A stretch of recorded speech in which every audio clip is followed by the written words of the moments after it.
Hello and welcome back to my channel.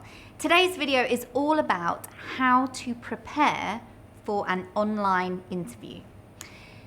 Everything we're doing at the moment is online, and there are some things that I think are here to stay, and interviewing is one of them. Interviewing online is so much easier for businesses. It's a great way to whittle all of those interviewees down to the few. So whatever happens, if you are in the market for a new job now or in 3 years' time, chances are part of that interview process will be online. So this is really relevant. I've made another video which includes some great tips for online interviews, so interviews as they're happening. And I'll link that here in case that's of interest to you. But today we're focusing on what you can do in terms of planning for that all-important interview.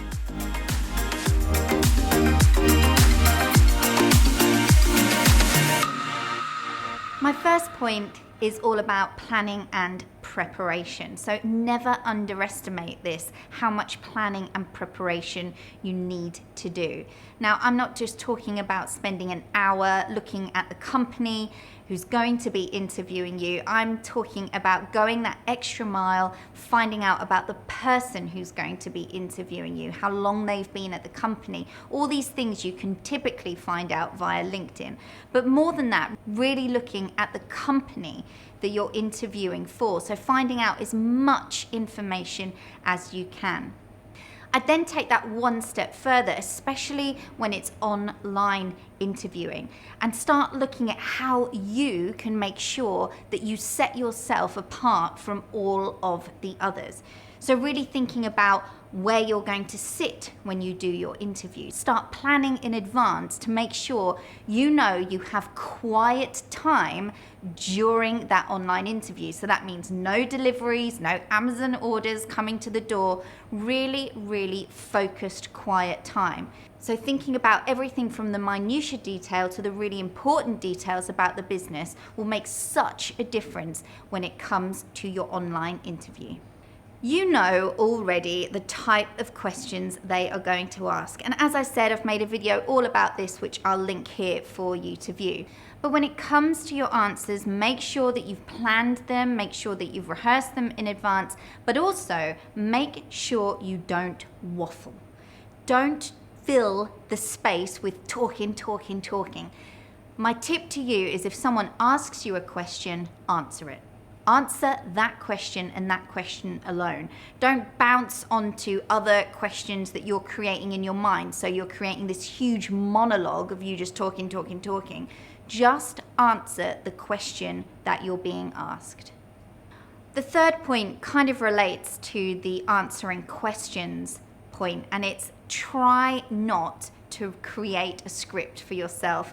I've seen lots of people doing this in interviews where they've created a script where they're talking all about who they are, what their hobbies are, why they're good for the business, and they're clearly reading it. Nothing looks worse. Make sure you prepare, plan it in advance, rehearse it, say it out loud multiple times, ask a family member to stand there and listen and give their feedback. But do not write it and read it verbatim when you're asked a question. It's not sincere, it will come across as fake. What you can do is potentially use some bullet points to help. And what I would suggest you do is in a Word document, for instance, create those little bullet points and then position that document directly underneath the lens of your camera on your webcam or in your laptop. So your eye line isn't being diverted, but you can reference a note if needed. The fourth point is a really important one, and it's all about standing out from the masses. You have to remember it's even harder online to create an impression because you're just sat there and you've got the laptop in the way. It's therefore just much harder to make a really good lasting impression.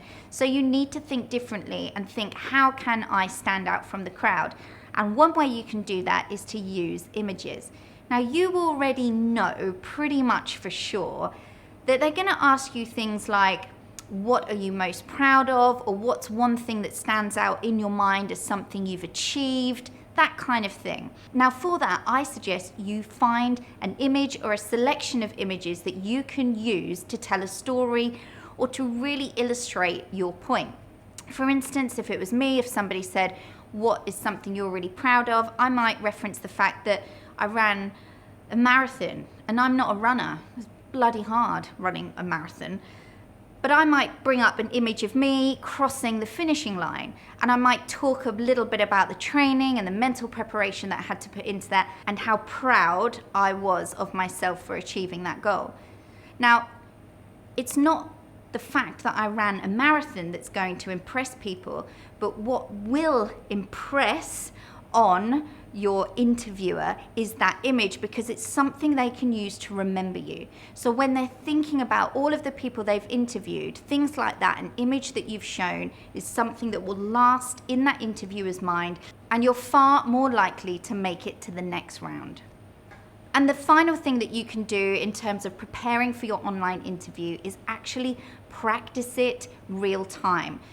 What I mean by that is ask a friend or family member to go on Zoom with you, set up maybe a half-hour call with them over Zoom. You're both sat talking to one another, and ask them to ask you all those questions that you think might come up in your interview. So you get a really good opportunity of not only practicing what you've planned to say, but also practicing looking down the camera lens, and incidentally, if you struggle with that, here's a video to help. But you can practice what it's going to feel like when you are online, and you can get some really good feedback from that person, that kind person who's given up their time to help you. So you can make sure that your background looks okay. You can even do a full-on dress rehearsal, wear what you plan to wear, all of those things, so that when it comes to the actual interview itself, you're feeling so prepared, you can just get on and enjoy it. I hope you found that video useful. If you have an online interview coming up, then good luck. I hope it all goes well, and I hope this video helps. Please do subscribe to my channel, and if there are any topics you'd like me to cover, as always, let me know in the comments below. I look forward to seeing you next week. Thank you for watching this video. I hope you found these tips useful. Please do subscribe to my channel, because I upload videos weekly, and it makes a massive difference if I get more subscribers, basically. Let me know in the comments below if there is any content you'd like me to cover, or if you have any questions about this video, and I look forward to seeing you next time.